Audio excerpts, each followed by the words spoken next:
ಯುವಕರ ಜೀವನದ ಜೊತೆಗೆ ಚೆಲ್ಲಾಟ ಆಡ್ತಾ ಇರ್ತಕ್ಕಂಥ ಕಾಂಗ್ರೆಸ್ ಸರ್ಕಾರ ಎಚ್ಚರಿಸಬೇಕು ಅನ್ನೋ ನಿಟ್ಟಿನಲ್ಲಿ ಕಳೆದ ಹಲವಾರು ವರ್ಷಗಳಿಂದ ತಮ್ಮೆಲ್ಲರ ಧ್ವನಿಯಾಗಿ ಹೋರಾಟವನ್ನು ಮಾಡ್ಕೊಂಡು ಬರ್ತಾ ಇರುವಂತಹ ಯುವ ಮಿತ್ರ ಆಗ್ತಕ್ಕಂಥ ಕಾಂತರಾಜ್ರವರೇ, ಕಾಂತಕುಮಾರ್ ಅವರೇ, ವಿಪಕ್ಷ ನಾಯಕರಾಗಿರುವಂತಹ ಚಲ್ವಾದಿ ನಾರಾಯಣ ಸ್ವಾಮಿ ಅವರೇ, ಪ್ರೀತಮ್ ಅವರೇ, ಮುಂಭಾಗದಲ್ಲಿ ಆಸೀನಾಗಿರ್ತಕ್ಕಂಥ ಎಲ್ಲ ವಿದ್ಯಾರ್ಥಿನಿಯರು, ಪತ್ರಿಕಾ ಹಾಗೂ ಮಾಧ್ಯಮದ ಸ್ನೇಹಿತರೆ, ಕಳೆದ ಹಲವಾರು ವರ್ಷಗಳಿಂದ ಕೆಪಿಎಸ್ಎಲ್ ಇರ್ಬೋದು, ಎನ್ಇಎನಲ್ಲಿರ್ಬೋದು, ಯಾವ ರೀತಿ ಅವ್ಯವಹಾರಗಳು ನಡೀತಾ ಇದೆ, ಪರೀಕ್ಷೆಗಳಲ್ಲಿ ಲಕ್ಷ ಲಕ್ಷ ಲಂಚವನ್ನು ತೆಗೆದುಕೊಂಡು ಯಾರು ಅರ್ಹರಿಲ್ಲ ವಿದ್ಯಾರ್ಥಿಗಳಿಗೆ ಅವ್ರಿಗೆ ಕೆಲಸನ ಕೊಡ್ತಕ್ಕಂಥ ಕಾರ್ಯದಲ್ಲೇ ಏನು ಕಪಟ ನಾಟಕ ನಡೀತಾ ಇದೆ. ಮತ್ತೊಂದು ಕಡೆ ದೈಹಿಕ ಶಿಕ್ಷಕರ ನೇಮಕಾತಿ 15-20 ವರ್ಷ ಆದರೂ ಆಗಿಲ್ಲ. ಸಂಗೀತ ಶಿಕ್ಷಕರು 15-20 ವರ್ಷಗಳಿಂದ ಆಗಿಲ್ಲ. ಕನ್ನಡ ಟೀಚರ್ ಇರ್ಬೋದು, ಸೈನ್ಸ್ ಟೀಚರ್ಗಳಿರ್ಬೋದು, ಹಿಂದಿ ಟೀಚರ್ ಇರ್ಬೋದು, PSTR ಶಿಕ್ಷಕರ ನೇಮಕಾತಿ ಆಗ್ತಾ ಇಲ್ಲ. ಇಡೀ ರಾಜ್ಯದಲ್ಲೂ ಆಗ್ತಾ ಇಲ್ಲ, ಹೈದರಾಬಾದ್ ಕರ್ನಾಟಕದಲ್ಲೂ ಕೂಡ ಆಗ್ತಾ ಇಲ್ಲ. ಬಯೋಟೆಕ್ನಾಲಜಿ, ಚಿತ್ರಕಲೆ, ದೈಹಿಕ ಶಿಕ್ಷಣ, BCom B.Ed ನಮ್ಮ ಚಲ್ವಾದಿ ನಾರಾಯಣ ಸ್ವಾಮಿ ಅವರು ತಮ್ಮನ್ನು ಉದ್ದೇಶಿಸಿ ಮಾತನಾಡ್ತಾ ಹೇಳಿದರು, ತಾವು ಎಲ್ಲಿ ಹೋರಾಟಗಳನ್ನ ಹುಬ್ಬಳ್ಳಿ ಧಾರವಾಡದಲ್ಲಿ ಮಾಡಿದಾಗಲೂ ಕೂಡ ನಾವು ನಿಮ್ಮ ಜೊತೆಲಿ ಇದ್ವಿ, ಇನ್ನೂ ಕೂಡ ಇದ್ದೇವೆ. ಆದರೆ ಹೋರಾಟದ ಜೊತೆಲಿ ಇದ್ದೇವೆ ಅನ್ನೋ ಕಾರಣಕ್ಕೆ ನಮ್ಮ ಈ ರಾಜ್ಯದ ಯುವಜನತೆ ಸಮಸ್ಯೆ ಇನ್ನೂ ಕೂಡ ಬಗೆಹರಿದಿಲ್ಲ. ಯುವಕರು ಹೋರಾಟ ಮಾಡ್ತಾ ಇದ್ದಾರೆ, ನಾವು ಹೋಗಿ ಭಾಷಣ ಮಾಡಿದ ತಕ್ಷಣ ಅವರ ಸಮಸ್ಯೆ ಪರಿಹಾರ ಇನ್ನೂ ಕೂಡ ಉತ್ತರ ಸಿಗ್ತಾ ಇಲ್ಲ. ಕಳೆದ ವರ್ಷ ನಾನು ನೋಡ್ತಾ ಇದ್ದೆ, ಗುಲ್ಬರ್ಗದಲ್ಲಿ ಹಿಂದಿನ ಮುಖ್ಯಮಂತ್ರಿಗಳು ಭಾಷಣ ಮಾಡ್ತಾ ಇದ್ರು, ಮಲ್ಲಿಕಾರ್ಜುನ್ ಖರ್ಗೆನೂ ಕೂಡ ಇದ್ರು, ಅಲ್ಲೇನೆ AICC ಅಧ್ಯಕ್ಷರು.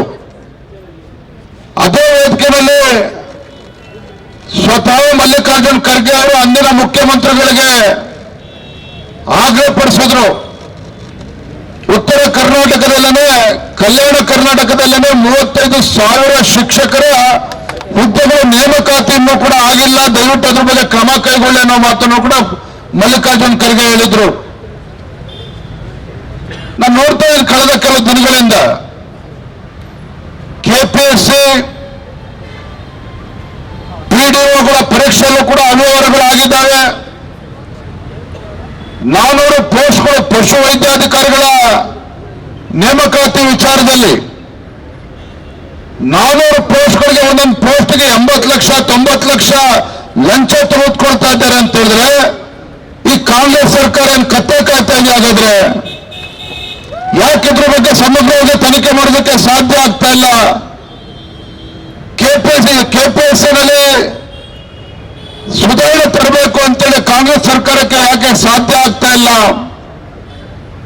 ಅವ್ರಿಗೆ ಸಾಧ್ಯ ಆಗ್ತಾ ಇಲ್ಲ ಸುಧಾರಣೆ ತರೋದಕ್ಕೆ ಕೆಪಿಎಸ್ಸಿ ಅಂತ ಹೇಳಿದ್ರೆ, ನಾನು ವೇದಿಕೆ ಮೂಲಕ ರಾಜ್ಯದ ಮುಖ್ಯಮಂತ್ರಿ ಕೇಳಕ್ಕೆ ಇಚ್ಛೆ ಪಡ್ತೇನೆ.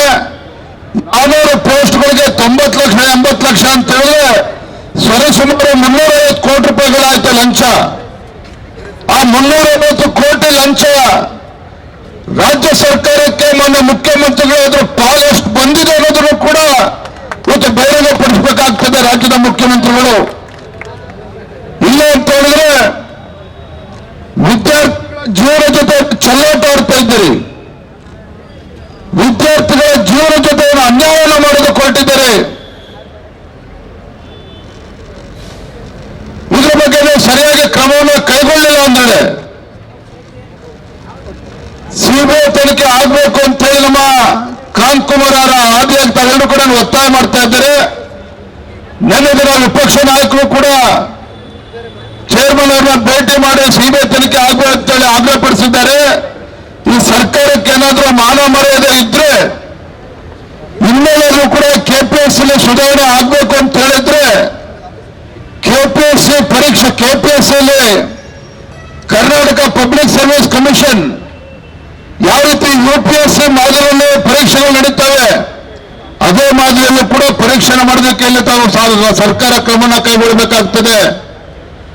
ಭ್ರಷ್ಟಾಚಾರ ನಿಲ್ಲಬೇಕು ಅಂತ ಹೇಳಿದ್ರೆ ಇವೆಲ್ಲವನ್ನೂ ಕೂಡ ಸಿಬಿಐ ತನಿಖೆಗೆ ರಾಜ್ಯ ಸರ್ಕಾರವೇ ಕೊಡೋದಕ್ಕೆ ಮುಂದೆ ಬರಬೇಕು ಅಂತ ಹೇಳಿ ನಾನು ವೇದಿಕೆ ಮೂಲಕ ಆಗ್ರಹಪಡಿಸ್ತಾ ಇದ್ದೇನೆ.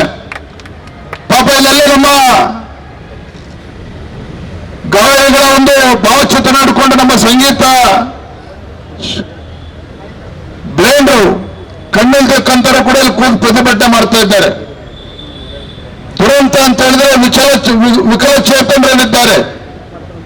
15-20 ವರ್ಷ ಆದರೂ ಕೂಡ ಇವತ್ತು ನೇಮಕಾತಿ ಆಗಲ್ಲ ಅಂತ ಹೇಳಿ ಸಂಗೀತ ಟೀಚರ್ಗಳು, 15-20 ವರ್ಷ ಆದರೂ ಕೂಡ ದೈಹಿಕ ಟೀಚರ್ಗಳು ಇವತ್ತು ಅಪಾಯಿಂಟ್ಮೆಂಟ್ ಆಗೋದಿಲ್ಲ ಅಂತ ಹೇಳಿದ್ರೆ ಯಾವ ಗ್ಯಾರಂಟಿಗಳ ಬಗ್ಗೆ ಮಾತನಾಡ್ತಾ ಇದ್ದಾರೆ ನಾವು ರಾಜ್ಯದ ಮುಖ್ಯಮಂತ್ರಿಗಳೇ?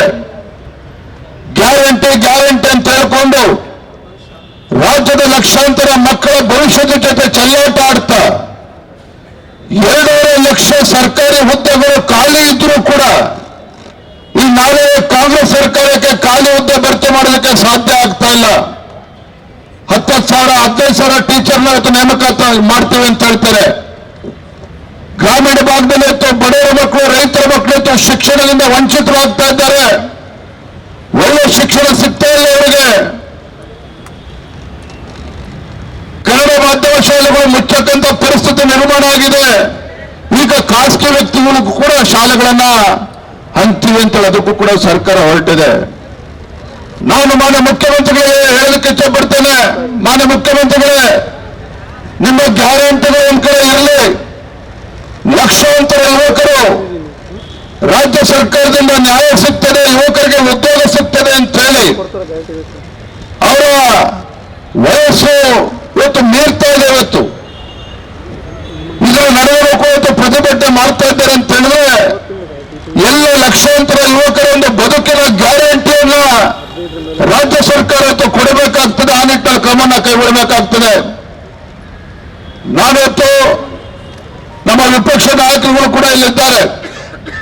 ಸದನದ ಹೊರಗಡೆ ತಾವೇನು ಹೋರಾಟ ಮಾಡ್ತಾ ಇದ್ದೀರಿ ನಿಮ್ಮ ಎಲ್ಲ ಬೇಡಿಕೆಗಳನ್ನ ಸದನದ ಹೊರಗಡೆನೂ ಸಹ ವಿಧಾನಸಭೆ ವಿಧಾನ ಪರಿಷತ್ ಎರಡರಲ್ಲೂ ಕೂಡ ಕೇವಲ ಪ್ರಶ್ನೆನ ಕೇಳಿ ಮುಚ್ಚಾಗ್ತಕ್ಕಂಥದ್ದೆಲ್ಲ, ನಿಮ್ಮ ಪ್ರಶ್ನೆಗಳಿಗೆ ಉತ್ತರ ಸಿಗುವವರೆಗೂ ಕೂಡ ಸದನದಲ್ಲಿ ರಾಜ್ಯ ಸರ್ಕಾರವನ್ನ ಕಿವಿ ಹಿಂಡುವ ಮೂಲಕ ಸದನದಲ್ಲಿ ನಿಮ್ಮೆಲ್ಲರ ಧ್ವನಿಯಾಗಿ ನಾವು ಚರ್ಚೆನ ಮಾಡ್ತೇವೆ, ಅದಕ್ಕೆ ಉತ್ತರವನ್ನು ಕಂಡುಕೊಳ್ತಕ್ಕಂಥ ಕೆಲಸವನ್ನು ನಾವು ಮಾಡ್ತೇವೆ ಅನ್ನೋ ಭರವಸೆಯನ್ನು ಕೂಡ ನಾನು ಕೊಡ್ತಾ ಇದ್ದೇನೆ. ನಿಜವಾಗ್ಲೂ ಕೂಡ ನೋವಿನ ಸಂಗತಿ, ಕಳೆದ ಬಾರಿ ಬೆಳಗಾವಿ ಅಧಿವೇಶನ ನಡೀತಾ ಇರಬೇಕಾದ್ರೆ ಇದೇ ನಮ್ಮ ಲಕ್ಷಾಂತರ ಯುವಕರು 2.5 ಲಕ್ಷ ಹುದ್ದೆಗಳನ್ನ ಭರ್ತಿ ಮಾಡಿ ಅಂತ ಪ್ರತಿಭಟನೆ ಮಾಡ್ತಾ ಇದ್ರೆ ಮುಖ್ಯಮಂತ್ರಿಗಳ ಅಪಾಯಿಂಟ್ಮೆಂಟ್ ಕೇಳ್ಕೊಂಡು ನೀವು ಮನವಿ ಮಾಡಿದ್ರಿ. ರಾಜ್ಯದ ಉಚ್ಚ ನ್ಯಾಯಾಲಯಕ್ಕೆ ಹೋಗ್ಬೇಕಂತ ಪರಿಸ್ಥಿತಿ ನಿರ್ಮಾಣ ಆಯ್ತು. ಏನು ಖಾಲಿ ಮುಖ್ಯಮಂತ್ರಿಗಳ ಅಪಾಯಿಂಟ್ಮೆಂಟ್ ಕೊಡಿಸಿ ಮಾತಾಡೋದಕ್ಕೆಲ್ಲ ಕೇಳೋದಕ್ಕೆ ಇಂಥ ಅಸಡ್ಡೆ ನಿರ್ಲಕ್ಷ್ಯ ಯಾವುದೇ ಸರ್ಕಾರಕ್ಕೆ ಒಳ್ಳೆಯದಲ್ಲ. ಹಾಗಾಗಿ ಮಾನ್ಯ ಮುಖ್ಯಮಂತ್ರಿಗಳು ದಯವಿಟ್ಟು ಎಚ್ಚೆತ್ತುಕೊಳ್ಳಿ. ನಿಮ್ಮ ಬಣ್ಣ ಬಣ್ಣದ ಮಾತುಗಳಿಂದ ನಮ್ಮ ಯುವಕರ ಹೊಟ್ಟೆ ತುಂಬಿಸೋದಕ್ಕೆ ಸಾಧ್ಯ ಇಲ್ಲ. ಅವ್ರು ಎತ್ತಿರ್ತಕ್ಕಂಥ ಪ್ರಶ್ನೆಗಳಿಗೆ ಉತ್ತರ ಕೊಡಬೇಕು, ಸಮಸ್ಯೆಗೆ ಪರಿಹಾರನ ಕೊಡಬೇಕು ಅನ್ನುವ ಆಗ್ರಹವನ್ನು ಕೂಡ ಇವತ್ತು ಮಾಡ್ತಾ ಸದನದಲ್ಲೂ ಕೂಡ ನಮ್ಮ ಧ್ವನಿಯಾಗಿ ನಾವೆಲ್ಲರೂ ಕೂಡ ಮಾತಾಡ್ತೇವೆ. ಭಾರತೀಯ ಜನತಾ ಪಾರ್ಟಿ ಎಲ್ಲ ಶಾಸಕರು ಒಕ್ಕೊರಲಿನಿಂದ ನಿಮ್ಮ ಧ್ವನಿಯಾಗಿ ನಾವು ಹೋರಾಟವನ್ನು ಮಾಡ್ತೇವೆ ಅನ್ನೋ ಭರವಸೆಯನ್ನು ಕೊಡ್ತಾ ಬಂದಿರತಕ್ಕಂಥ ಎಲ್ಲ ವಿದ್ಯಾರ್ಥಿನಿಯರಿಗೆ, ಎಲ್ಲ ನಮ್ಮ ಯುವಕ ಮಿತ್ರರಿಗೆ, ಪತ್ರಿಕಾ ಹಾಗೂ ಮಾಧ್ಯಮ ಸ್ನೇಹಿತರು ಕೂಡ ವಂದಿಸಿ ನಾನು ಮಾತನ್ನು ಮುಗಿಸ್ತಾ ಇದ್ದೇನೆ. ನಮಸ್ಕಾರ, ವಂದನೆಗಳು. ಹೆಚ್ಚಿನ ವಿಡಿಯೋಗಳಿಗೆ ಪ್ರತಿಧ್ವನಿ ಯೂಟ್ಯೂಬ್ ಚಾನೆಲ್ ಸಬ್ಸ್ಕ್ರೈಬ್ ಮಾಡಿ, ಬೆಲ್ ಐಕಾನ್ ಕ್ಲಿಕ್ ಮಾಡಿ.